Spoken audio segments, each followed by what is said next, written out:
On a scorching summer morning, the gates of a secluded mansion opened to an unexpected sight. A woman, her clothes threadbare, holding the hand of a frail little girl, stood trembling at the doorstep. She wasn't asking for charity. She was asking for work, just enough to earn a plate of food. The man who answered was Alexander Rowe, a billionaire whose empire had been built on silence and absence.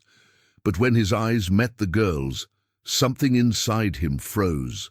In those eyes, he saw a reflection of a past he thought was long buried, and what followed that moment, no one could have ever foreseen. Opening CTA. If this story moves you, give it a like so it can reach even more hearts. Don't forget to subscribe to the channel and tell us in the comments, where in the world are you listening from? Your presence is what keeps these stories alive. The morning sun blazed with punishing heat, the kind that pressed down on the earth and drained every ounce of energy from it. The Rowe mansion stood against that merciless light like a fortress. Tall windows sealed, iron gates locked, its wide stone steps untouched for years, except for the rare visits of gardeners and delivery trucks. Inside, silence ruled. Heavy, suffocating silence, thick with loss, clinging to the walls like dust no one dared sweep away. Alexander Rowe sat alone at a dining table built for 20 but always set for 1. His breakfast lay untouched, coffee cooling in its cup, eggs stiffening on porcelain worth more than most families earned in a month. Hunger had long abandoned him. Since Vivian's death, even the simplest human needs felt like strangers. He filled his mornings instead with numbers, emails, transactions, distractions to give shape to the endless emptiness. But that morning, something different stirred outside. A sound, faint, hesitant. A knock against the iron gate, not the firm rap of a courier, nor the impatient buzz of a contractor. This knock was small, fragile, almost apologetic. The security cameras caught it first. A woman, her dress worn from too many washings, shoes cracked at the seams, hair clinging damp to her temples. At her side stood a child, thin, wide-eyed, her gaze far too old for her delicate face. Together they stood at the threshold like ghosts asking permission to return to the world of the living. Alexander pressed the intercom. His voice emerged colder than he meant it to. "Yes?" The woman startled, then steadied herself. "Sir, I don't want to be a burden. Please, I'm only asking for work, anything. I can clean, cook, tend the garden. I'll do it for a plate of food." Her words trembled, but her spine stayed straight. She wasn't begging. She was bargaining, clinging to dignity like a last thread of cloth. Alexander hesitated. Requests like this never reached him. His gates and staff had always made sure of that. Yet here she was, raw, unfiltered by the layers of protection he had built around his life. A stranger, yes, but her voice carried both exhaustion and a stubborn strength. He almost dismissed her. Almost. But then he saw the child. The girl looked straight into the camera, as if she knew he was there, watching from behind glass and steel. Her eyes were pale green, sharp, unyielding, almost accusing. Alexander's chest tightened. Those eyes, they weren't just familiar. They were his. Cold and electric, recognition surged through him. He shoved his chair back, the scrape of wood against marble breaking the mansion's silence. Without thinking, he crossed the long corridors lined with portraits of a life that no longer felt like his, and opened the heavy front doors himself, something he hadn't done in years. The heat struck first, then the sight of them. The woman clutching her daughter, sweat streaking her temples, lips cracked with thirst. The girl pressed close to her mother's skirt, but did not look away. For a long moment, no one spoke. The air pulsed with something unexplainable, a recognition that unsettled them all. Finally, Alexander's voice broke the stillness, softer now, uncertain. "What did you say your name was?" The woman's lips tightened. Savannah. Savannah Miller. The name sliced through him like glass against old scars. Memories surged, uninvited. A small town called Willow Creek, fields of tall grass, a summer night filled with laughter and whispered promises. Her voice carried the echo of it all.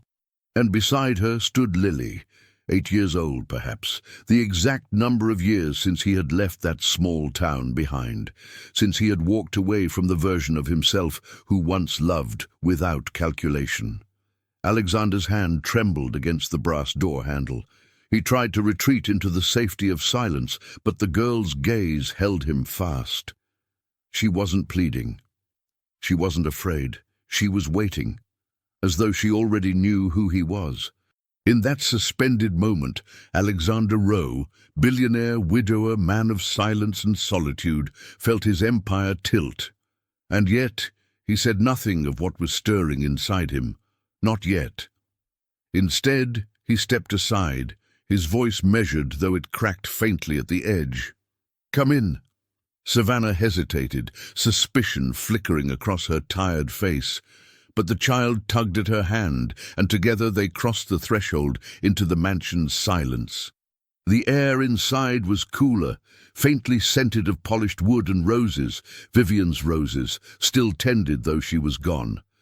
Their footsteps echoed against marble, and Alexander followed, chest tight, every heartbeat striking against an unspoken truth he wasn't ready to face. For what had begun at that doorway was not charity, it was not coincidence. It was the unraveling of 12 years of silence, ambition, and broken promises, all summoned back by the eyes of a little girl who looked too much like him.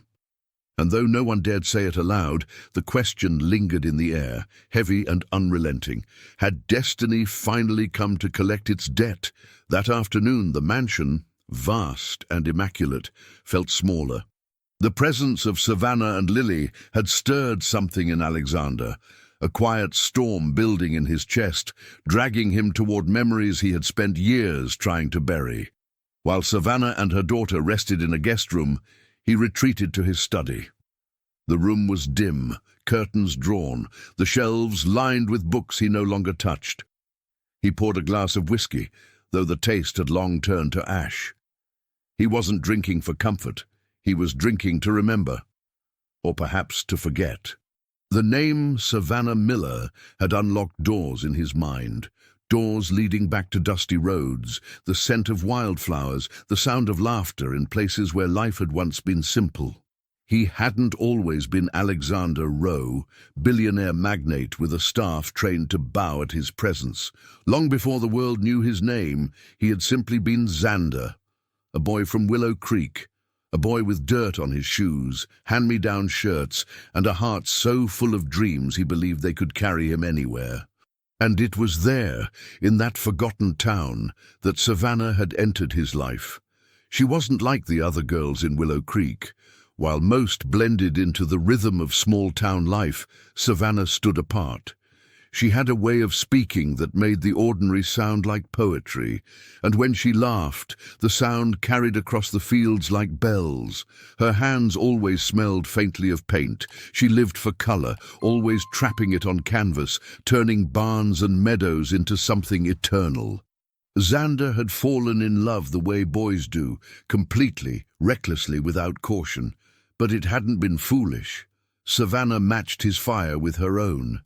Summers slipped away on riverbanks, where they traced their dreams into the sky, as if sketching a map to a future that belonged only to them. She believed in him when no one else did. He was the son of a mechanic, raised in a home where bills piled high and food sometimes ran thin.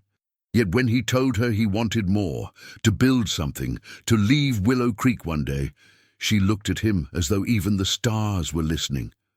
"You'll do it, Zan," she had whispered one night, her fingers tangled in his. "And when you come back, we'll build it together." That promise had been the cornerstone of their love, but promises have a way of splintering under the weight of ambition. The scholarship had come like lightning, an acceptance letter from a university far beyond Willow Creek, a chance so rare he could hardly believe it was his. Savannah had been there when he opened the envelope.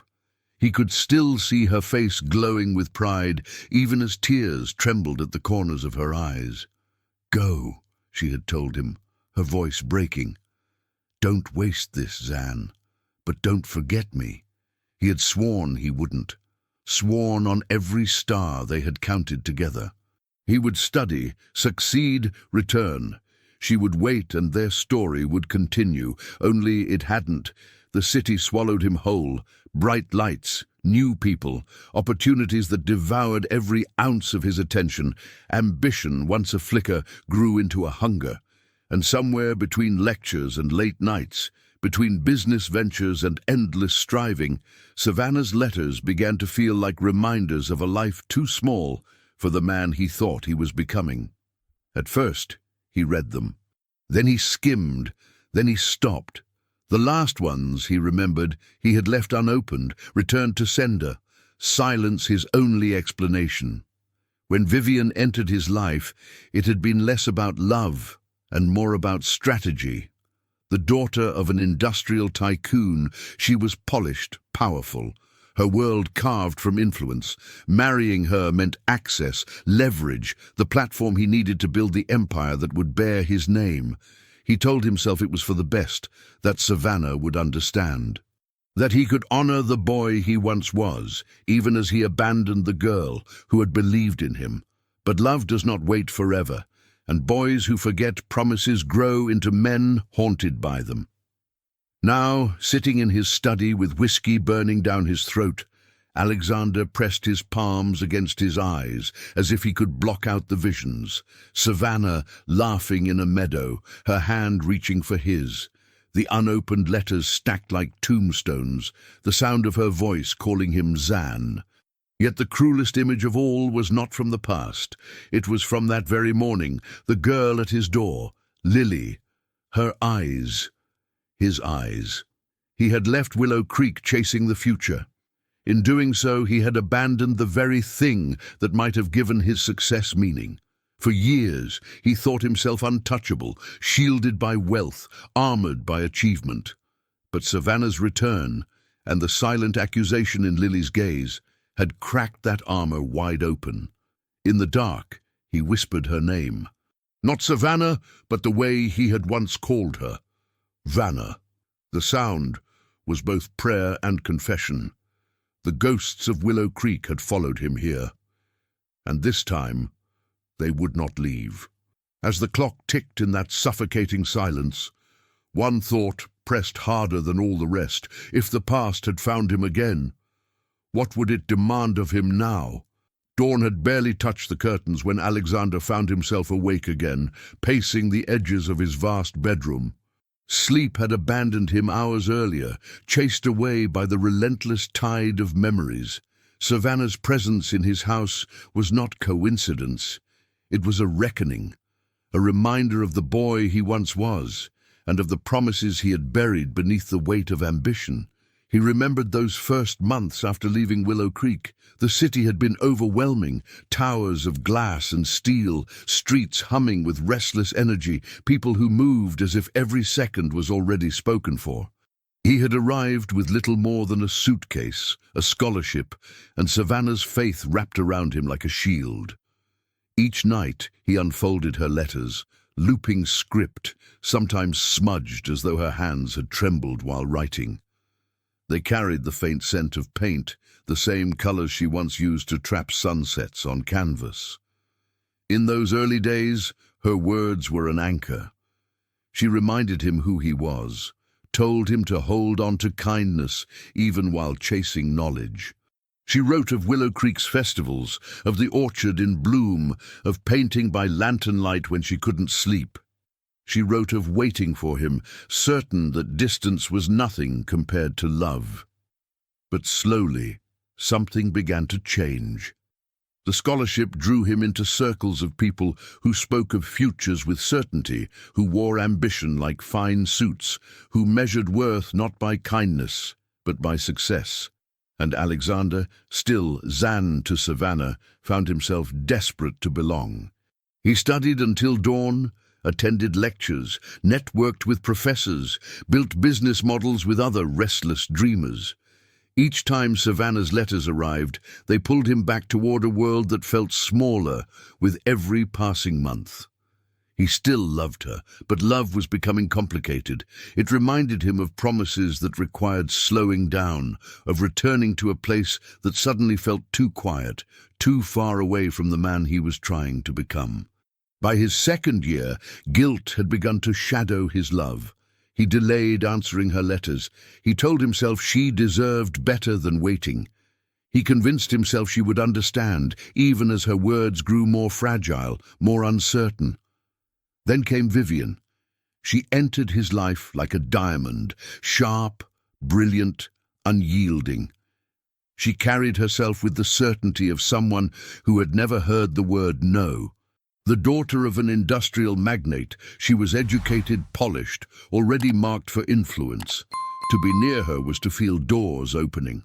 To be with her was to step onto a path carved straight into power. Vivian was not love. Not the way Savannah had been. But she was opportunity disguised as companionship. When she smiled, it wasn't warmth he saw. It was possibility. And when her hand slipped into his, it wasn't tenderness he felt, but leverage. The choice had seemed practical then. The boy from Willow Creek could not afford to cling to small-town promises if he wanted to rewrite his destiny. So when Savannah's final letters arrived, painted with hope, marked with confusion, he let them pile up, unopened. The last envelope, he remembered, bore faint smudges of color. A painting, maybe, folded inside. He never opened it. Instead, he returned it, stamped with 2 words colder than any blade: recipient unknown. That deliberate severing had been the beginning of his new life. He told himself it was necessary. He told himself that love was a distraction, that promises were for dreamers, and he could no longer afford to be one. Yet, as his empire rose, as meetings became mergers, as Vivian became his wife in a union that suited business more than affection, rest eluded him. At night, in the silence of the mansion, he heard laughter that wasn't Vivian's, footsteps that weren't hers, whispers of a girl in a meadow saying, "Don't forget me, Zan."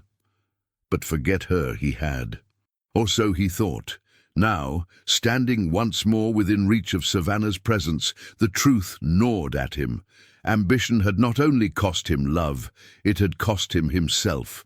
He had pursued the future so fiercely that he abandoned the one person who saw him for who he truly was. Not for his wealth, not for his power, but for his heart. He looked around his mansion, high ceilings, marble floors, chandeliers sparkling like constellations trapped in glass. And for the first time in years, he saw it not as triumph, but as a monument to betrayal. And in the echo of Savannah's name, one thought rose above all others. What is a man worth if every stone of his empire is laid upon the ashes of a broken promise? The mansion, once lifeless, had grown strangely alive with Savannah and Lily inside its walls. Their footsteps echoed softly along the marble halls, breaking years of silence that had seemed unshakable. For the first time since Vivian's passing, the air smelled faintly of something human. Bread warming in the kitchen, soap drifting from the guest bathroom, the tender sound of a child humming when she thought no one was listening. Alexander moved through those corridors like a haunted man. Every glimpse of Lily chipped away at his composure. Her laughter, rare but sudden, rang against the hollowness of his house. Her small voice, asking Savannah innocent questions, felt like sunlight reaching corners he had long locked in shadow. But it was her eyes that undid him, green, luminous, watchful, the same hue that had stared back at him from mirrors his entire life. Each time he met her gaze, recognition deepened until denial was no longer possible. Lily was not just a child in need of shelter. She was his. The truth didn't fall like lightning. It spread slowly, like ink bleeding across paper, seeping into everything it touched. He remembered the year he left Willow Creek. He counted backward in his mind, the numbers aligning with brutal precision. 8 years. Lily was 8 years old, and it had been almost exactly 8 years since he had walked away from Savannah. His chest tightened as though gripped by unseen hands. The weight of his choices pressed down harder than any boardroom decision, heavier than the loss of Vivian, heavier even than the empire he had built. It was guilt, yes, but more than that, it was fear. Fear that Savannah had borne the burden alone. Fear that he had missed Lily's first steps, her first words, her first day of school. Fear that every laugh, every tear, every scraped knee had unfolded in a world where he did not exist. Fear that she might never forgive him. That night he sat in his study, staring at photographs he had hidden away long ago, pictures of himself as Xander, a boy standing beside wheat fields in Willow Creek. Now, looking at Lily's face, he saw that same boy reflected back. The stubborn set of her jaw, the fire in her eyes when she defied silence. And suddenly, all the wealth, all the accolades, all the calculated victories seemed hollow. What good were they, if the truest legacy of his life had grown up without him? Down the hall, Savannah's voice carried softly, reading to Lily. The cadence was like a lullaby, fragile and soothing. Alexander edged closer, stopping outside the door. He couldn't make out every word, but fragments reached him. Braver than you believe, stronger than you seem, loved more than you know. The sound broke him.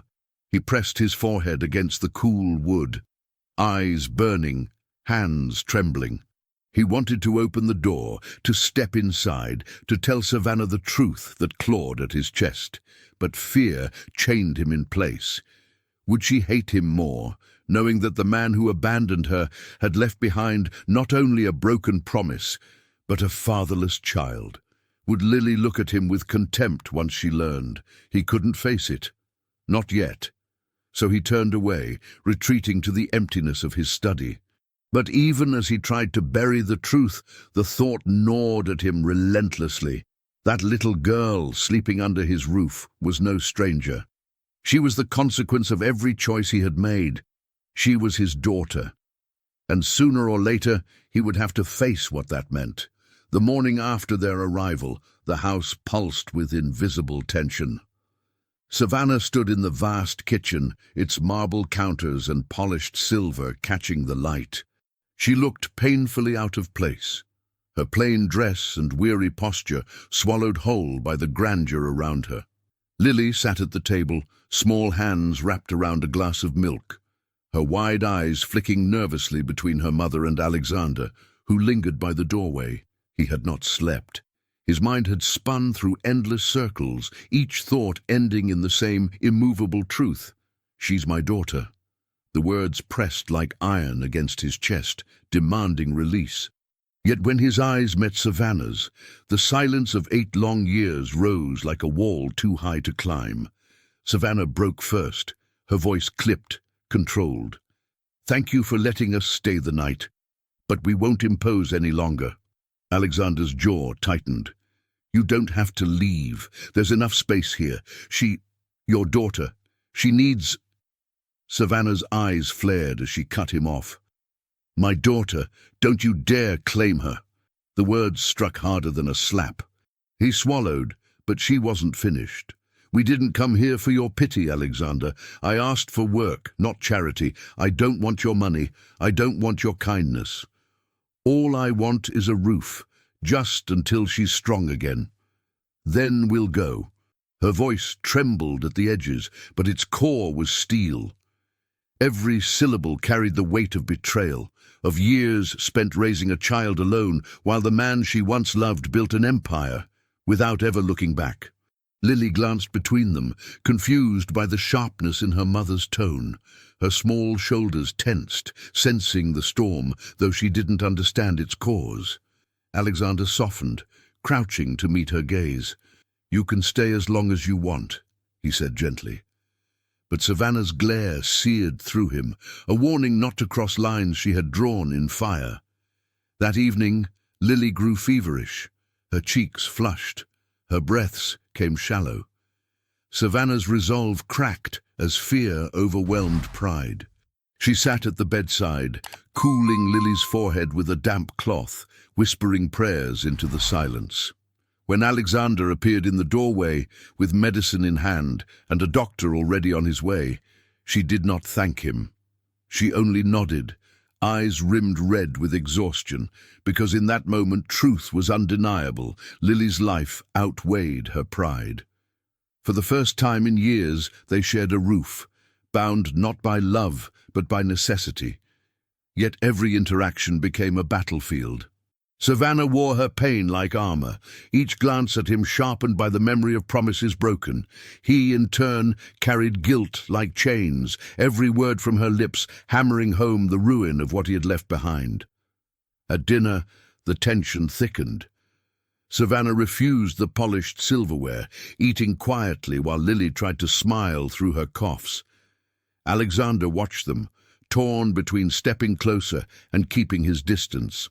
When he reached to place bread on Savannah's plate, she stopped him with a single look, cold, firm, final. She did not want his generosity. She wanted dignity. Later that night, in the quiet of the guest room, Savannah sat at the edge of the bed watching Lily sleep. The child's breathing had steadied, her chest rising and falling beneath the warm glow of the lamp. Savannah's hands trembled as she brushed a strand of hair from her daughter's forehead. She whispered into the silence, "I promised I'd protect you, Lily, even here, even from him." But the truth clawed at her. Despite her fury, despite her walls, Alexander was no longer just a ghost from her past. He was flesh and blood, standing under the same roof, staring back at her through her daughter's eyes, and no matter how fiercely she resisted, destiny had forced their paths together again. Yet as Savannah closed her eyes, one question lingered like a wound that would not close. How long could she keep holding back the truth when the past was sitting across the hall, refusing to let her go? The Rowe mansion had always run like a machine. Polished floors, meals served with precision, every curtain drawn to Vivian's exact preference, and the one who ensured that order remained untouched was Mr. Whitmore. Tall, impeccably dressed, his silver hair combed to perfection, he was more than a servant. He was the shadow of the house itself. To many, he embodied loyalty.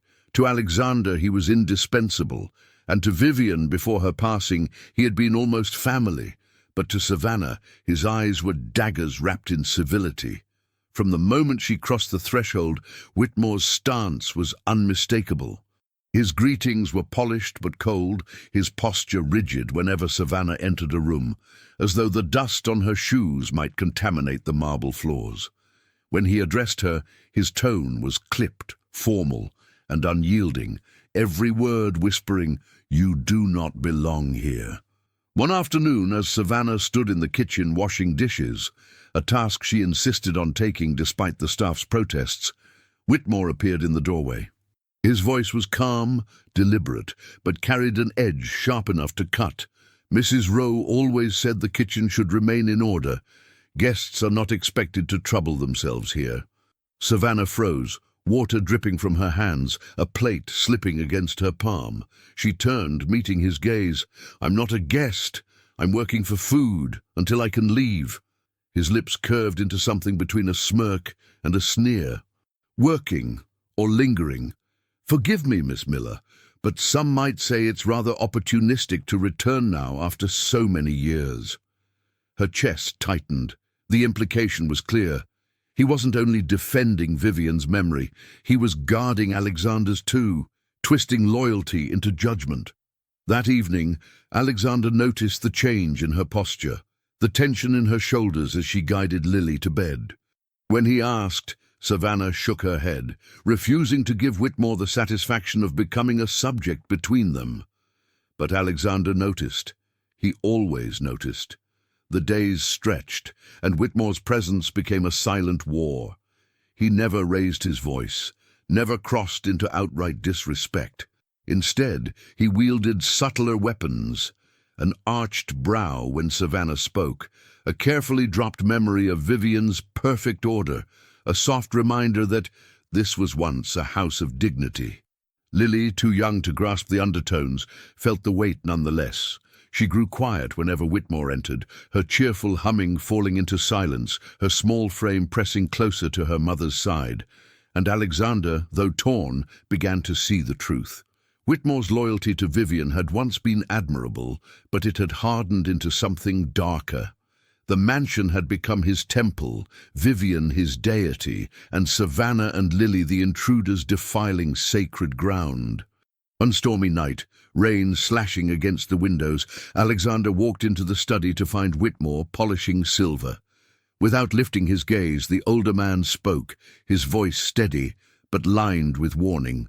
"Sir, if I may, Mrs. Rowe built this home with you. She gave it grace, purpose, allowing them to remain. It dishonors her memory." Alexander stiffened. The words carried the weight of a challenge, a line being drawn. For a long moment, silence stretched between them. Then Alexander answered, his voice low but unshakable. "Vivian is gone, Whitmore, and this house no longer belongs to ghosts." The butler's eyes flickered, the faintest crack in his mask of composure. He bowed slightly, but the gesture was no surrender. His silence promised that the battle was far from over.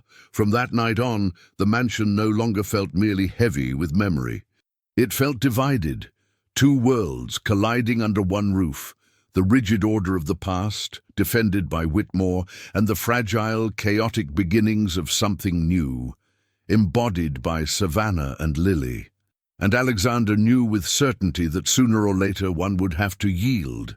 Alexander had built his empire on information, numbers, reports, background checks. He believed that the truth of anything could be uncovered in carefully compiled details. Yet nothing in his career, nothing in his life, had prepared him for the file that now lay heavy in his hands. He had hired an investigator quietly, unable to silence the question that gnawed at him each sleepless night. How had Savannah, bright, proud, full of fire, been reduced to knocking on his door for food? The manila envelope arrived late in the evening, placed neatly on his desk. For a long time, Alexander only stared at it, his untouched glass of whiskey sweating onto the wood beside it. His fingers hovered over the flap as though it might scorch him. And in a way, it would. Because once opened, there would be no return. Finally, he tore it open. The first pages recounted small, unremarkable jobs. Cashier, waitress, cleaner. Savannah had moved from one town to another, always with Lily at her side, trying to stitch together a life with scraps of stability. Each job ended the same: layoffs, relocations, wages too meager to survive. Notes in the margins repeated themselves like a curse: termination, eviction, arrears. Alexander's chest constricted with every line. Then came the harsher truths. Family who had turned their backs, condemning her choices, a brother who refused her calls, parents who offered little more than blame. Savannah had been left to stand alone, carving survival out of stone with her bare hands. The photographs clipped inside were worse than the words. One showed her outside a shabby apartment building, Lily's small hand clutching hers, both faces worn but unbroken. Another, grainy from distance, caught her leaving a clinic, worry carved deep into her expression. But the page that shattered him came near the end. Last employer, Branton Manufacturing. Closure date, 2 years prior. Acquired by Rowe Industries, subsidiary of AR Holdings. Alexander froze. His own signature marked that acquisition contract. He remembered the deal, a small factory absorbed by his conglomerate, just another line item in a year of expansion. He had never asked about the workers. He had never thought about the families folded into those statistics, but now, staring at the report, he saw the name written clearly: Savannah Miller.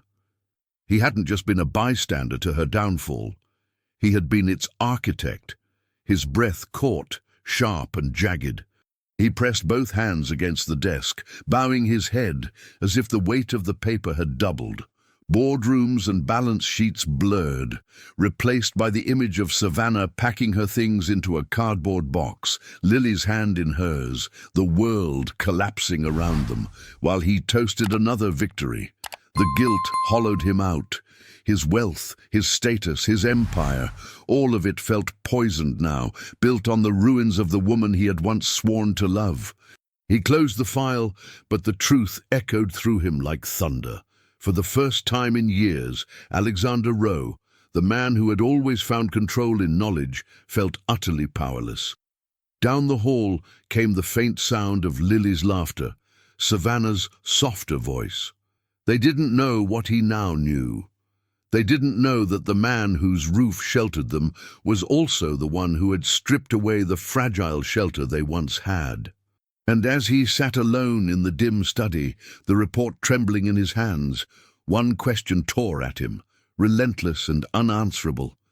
How do you beg forgiveness for a sin you didn't even realize you committed, but that destroyed the very people you once loved?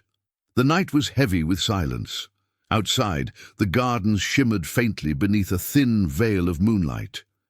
Inside, Alexander sat in his study, the report sprawled open before him like a wound that refused to heal. The words blurred, but the weight of them pressed against his chest with every beat of his heart. He could no longer carry it alone. When he finally rose, his hands trembled. He found Savannah in the sitting room, the glow of the fireplace soft against her face. She sat with Lily asleep in her lap, the child's breathing steady, her small hand curled against her mother's chest. Savannah's eyes lifted at the sound of his footsteps. Guarded, sharp, always ready for the battle his presence seemed to summon. He stopped in the doorway, suddenly uncertain. The words tasted of rust, bitter and heavy, but he forced them out. "Savannah, there's something you need to know." She didn't answer. She only stroked Lily's hair, her silence daring him to continue.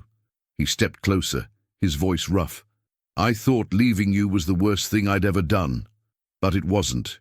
Her eyes narrowed, pain flickering through her defenses. He lowered his gaze, unable to meet hers. "I ruined you, without even knowing it. That last job you lost, the factory that shut down, it was mine, my company. My decision." The words fell like stones. Savannah froze, her hand stilled in Lily's hair. Her face paled, as if the air itself had been ripped away. "What are you saying?" she whispered. Alexander sank to his knees before her, his voice breaking, each syllable raw. "I didn't know. I swear I didn't know it was you. But that doesn't matter. I built my empire on decisions that crushed people, and I told myself it was business. But this was you. You." He pressed a hand against his chest, as if trying to hold together what was splintering inside him. "Every success, every deal, it means nothing. Do you understand? Nothing, because while I was climbing, I was tearing you down without even seeing it." Savannah's lips parted, but no words came. Her eyes shimmered, fury and grief warring within. She wanted to hurl every scar at him, to scream, to accuse, but the sight of him on his knees stopped her. This was not the untouchable billionaire. This was Xander, the boy she had loved, the man now broken beneath the weight of his own empire. He lifted his gaze, eyes wet, voice trembling. "I'm not asking for forgiveness. I don't deserve it. I need you to know the truth." For the first time since re-entering his life, Savannah saw him stripped of pride, stripped of power, and in that rawness, something shifted within her. Not forgiveness, not yet, but recognition. The man who had abandoned her was now confessing not with arrogance, but from the depths of ruin. Silence stretched between them, broken only by the crackle of the fire and Lily's soft breathing. Savannah swallowed hard, her voice barely audible. "Do you have any idea what it was like to watch everything crumble, to hold our daughter and not know where the next meal would come from?" He closed his eyes, tears sliding free. "I could imagine it every night for the rest of my life. and it would still never equal the truth of what you endured. Her chest tightened, caught between rage and the faintest flicker of compassion.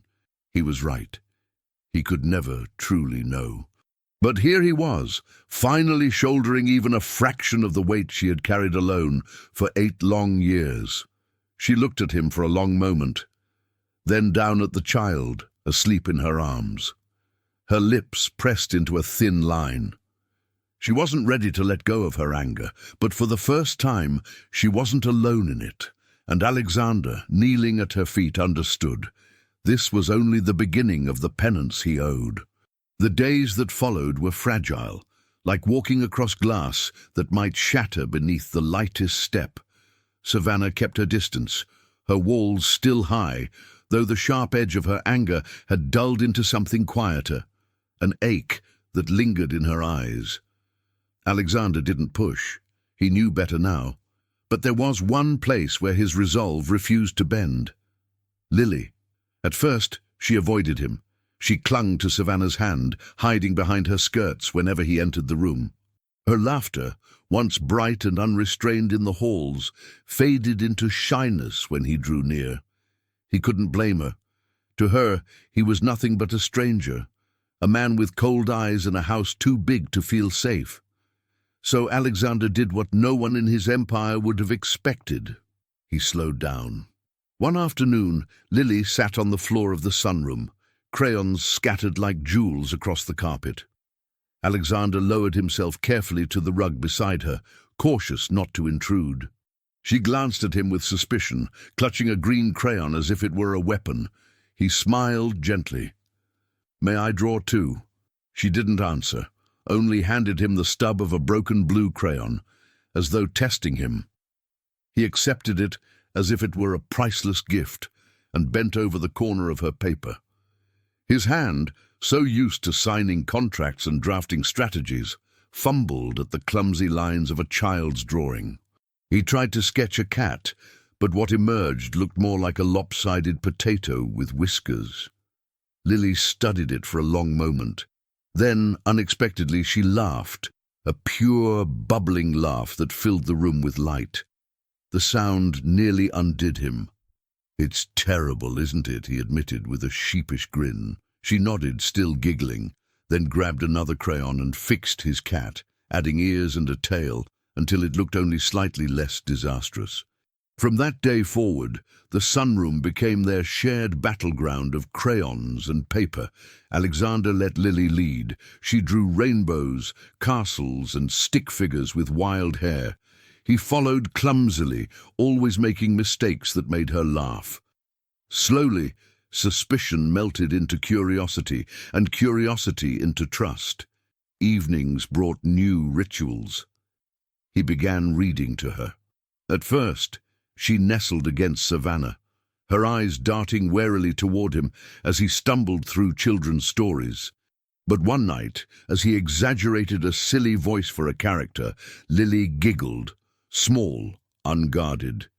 He caught Savannah's gaze then, still tired, still wary, but softened, as though that sound had brushed against her heart too. Piece by piece, Lily opened. She began asking him questions about the house, about the strange paintings on the walls, about why his drawings were so awful. He answered each one with patience, his heart swelling at every word she offered him. Then one afternoon, she brought him a picture. 3 stick figures stood beneath a crooked sun, a man, a woman, and a smaller figure between them, all holding hands. Alexander stared at it, his throat tightening, tears threatening to break. When he looked at her, she only shrugged and said, almost shyly, "That's us." It was the first time she had included him in her world. That night, returning to his study, Alexander didn't pour himself a drink. Instead, he pinned her drawing to the wall above his desk, the crooked sun burning brighter than any chandelier. For the first time in years, he felt something he thought was lost forever. Not power, not control, but hope. Yet, beneath that fragile joy, a shadow lingered. Because love was growing, yes, but love alone would not be enough to shield Lily from the storm that was still gathering. And Alexander knew the past had not finished with them yet. Rain had battered the mansion's tall windows all day, relentless and cold. The air inside was damp, heavy, a chill seeping through the halls. Lily had seemed tired since morning. Her laughter dimmed, her small frame curled beneath blankets in the sunroom. Savannah brushed it off at first, a cold maybe, or just the weather, but by evening her daughter's forehead burned hot against her palm and fear clenched her chest like a fist. By nightfall, Lily's cough worsened, sharp and ragged, her breaths shallow. Panic coursed through Savannah's veins. She clutched her child, whispering her name, rocking her as if motion alone could chase away the fever. Alexander burst into the room the moment he heard. The sight stopped him cold. Savannah crouched on the floor, Lily trembling in her arms, lips pale, her small chest rising and falling with painful effort. "Call the doctor, now." His voice cracked, harsher than intended. Within minutes, the house was alive with movement, staff rushing, phones ringing, but none of it was fast enough for Savannah. She turned to Alexander with wild, desperate eyes, her anger forgotten in the face of terror. "She can't breathe, Zan! Do something!" The name hit him like lightning. Zan. She hadn't called him that in years. Her voice, raw and breaking, dragged him back to Willow Creek, to nights when she whispered it against his skin. For an instant, every wall between them crumbled. He knelt beside her, his hands trembling as he touched Lily's fevered forehead. "Hold on, sweetheart. Please, just hold on." The drive to the hospital was a blur of flashing lights and pounding hearts. Savannah cradled Lily in the back seat. Alexander braced beside them, his arm wrapped protectively as though his strength alone could keep them safe. For once, there was no distance, no silence, no pride. Only two parents bound by fear for the same child. In the sterile corridors of the emergency ward, time was merciless. Machines beeped. Doctors moved quickly. Words like pneumonia and critical sliced through the air like knives. Savannah pressed her hands to her face, whispering prayers through trembling lips, while Alexander paced like a caged animal, helpless in a way he had never known. Hours dragged. Each second was an eternity. And then, as dawn pressed faintly against the hospital windows, a doctor emerged, weary but calm. "She's stable now. She needs rest, but she'll recover." Relief crashed over them like a wave. Savannah collapsed into a chair, tears streaming freely. Alexander lowered himself beside her, his hand instinctively reaching for hers. For the first time, she didn't pull away. She let his fingers curl around hers, let his presence hold her up when her own strength faltered. In that fragile dawn, Savannah wept not only for her daughter, but for every burden she had carried alone these past years. Alexander, his own eyes wet, pulled her gently against his chest. He didn't speak. Words were too small for the moment. He simply held her. And for the first time in a decade, it felt right. Then, almost unconsciously, he whispered against her hair, "I've got you, Vanna. I won't let go again." Her body tensed at the sound of the old nickname, then softened, just barely, as exhaustion overtook her. In that hospital corridor, with Lily fighting her way back to life, Savannah and Alexander found themselves bound once more. Not by promises, not by the past, but by the raw, terrifying truth of love and fear shared. Yet neither dared speak the thought that lingered between them. If fate had brought them back together through pain, would it also demand more before allowing them peace? The mansion was no longer the same. After that night in the hospital, something had shifted within its walls. Savannah and Lily returned weaker, but wrapped in a fragile peace, as though survival itself had carved a new bond among them. Alexander moved through the halls differently now, slower, less like a master pacing his estate, and more like a man relearning what it meant to call a place home. But Whitmore noticed. The butler's sharp eyes tracked every change. Savannah arranging flowers in the foyer, Lily's crayons scattered across the coffee table, Alexander laughing softly in the sunroom as he lost yet another drawing contest. To Whitmore it was not warmth, it was chaos, disorder. A betrayal of everything Vivian had cherished. One evening, as the house glowed golden under the fading light, Whitmore approached Alexander in the study. His voice, calm but edged with disdain, broke the quiet. "Sir, I fear we are losing the very soul of this home. Mrs. Rowe created a sanctuary of dignity, and now, forgive me, but mud-stained shoes and children's scribbles do not honor her memory." Alexander set aside the book he had been reading to Lily earlier, his jaw tightening. "What are you saying, Whitmore?" The butler straightened, hands clasped neatly behind his back. "I am saying that allowing them to stay is to undo everything Mrs. Rowe stood for." The words struck like a blade. For years, Alexander himself had believed in preserving Vivian's order, as if silence and perfect arrangements could hold her ghost close. But now, those words rang hollow. Vivian's memory had become a prison, and Whitmore its warden. Alexander rose slowly, his voice low but steady. "Vivian is gone, and this house is not a museum to her memory." Whitmore's eyes narrowed, his composure cracking for the first time. "Sir, with respect, she would never have tolerated—" "Enough!" Alexander cut him off, his tone sharp. "For years I let this house breathe only her name. I thought it was loyalty, but it was fear. Fear of living again, fear of letting go." He stepped closer, his presence no longer that of the distant billionaire, but of a man reclaiming his life. "That ends now." Whitmore's lips trembled, though he fought to mask it with formality. "Then, I suppose my service is no longer required." Alexander's eyes softened, though his decision did not waver.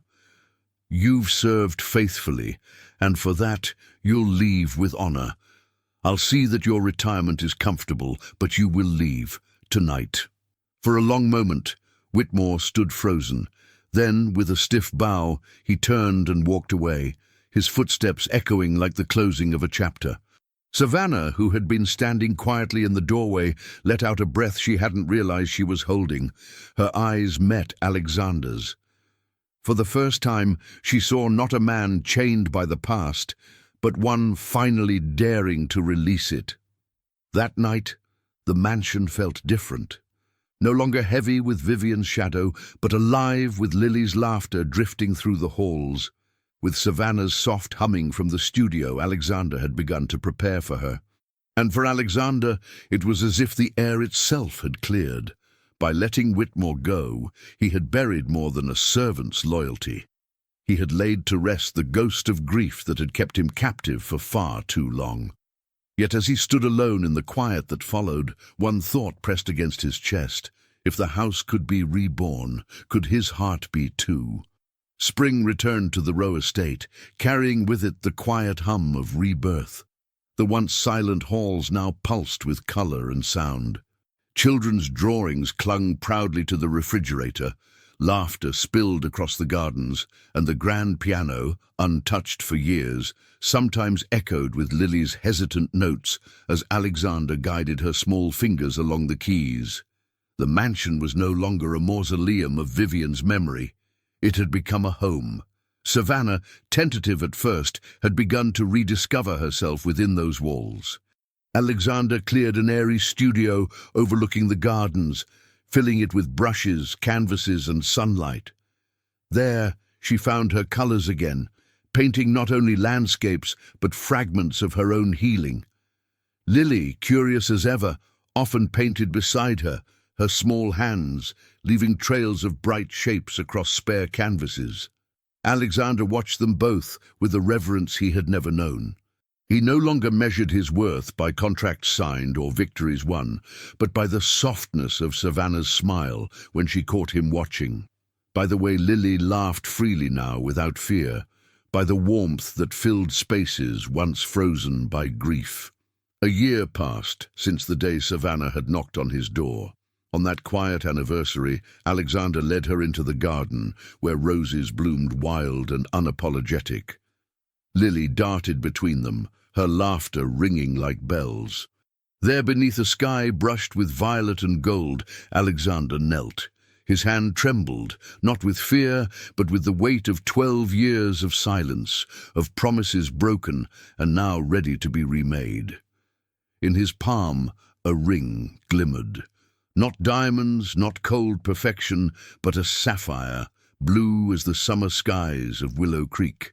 Savannah, his voice cracked, but steadied with truth. 12 years ago, I swore I'd come back for you. I didn't. I failed you. I failed us. But if you'll let me, I want to keep that promise now. Marry me. Let's not waste another day. For a long moment, the world itself seemed to hold its breath. Tears brimmed in Savannah's eyes, the weight of pain and love colliding in her chest. But when she looked at Lily, smiling, radiant, alive, she no longer saw the boy who had left her, but the man who had fought his way back. She whispered, barely audible, yet strong enough to shatter the years between them. Yes. The word was not just an answer, it was an absolution. 2 years later, the mansion no longer resembled the hollow palace it once was. It pulsed with life.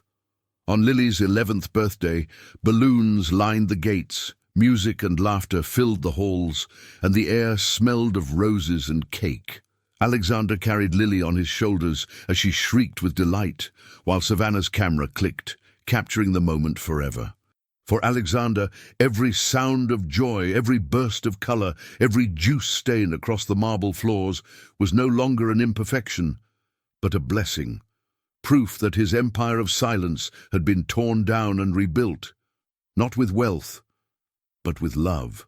And as he stood surrounded by laughter, Savannah's hand in his, watching Lily tear open her gifts, he finally understood what all his years of power had never taught him.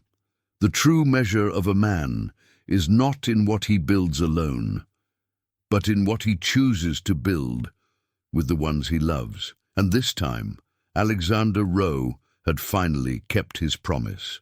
In the end, Alexander discovered that true wealth was never measured in numbers or empires, but in the laughter that once again filled a silent house, in the colors painted back onto its walls, in the warmth of a family he had almost lost.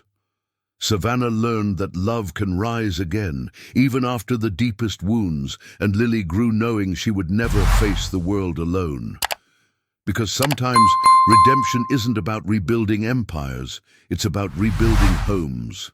And perhaps, at its heart, this story speaks of us too, of what we're willing to release and what we finally dare to hold on to.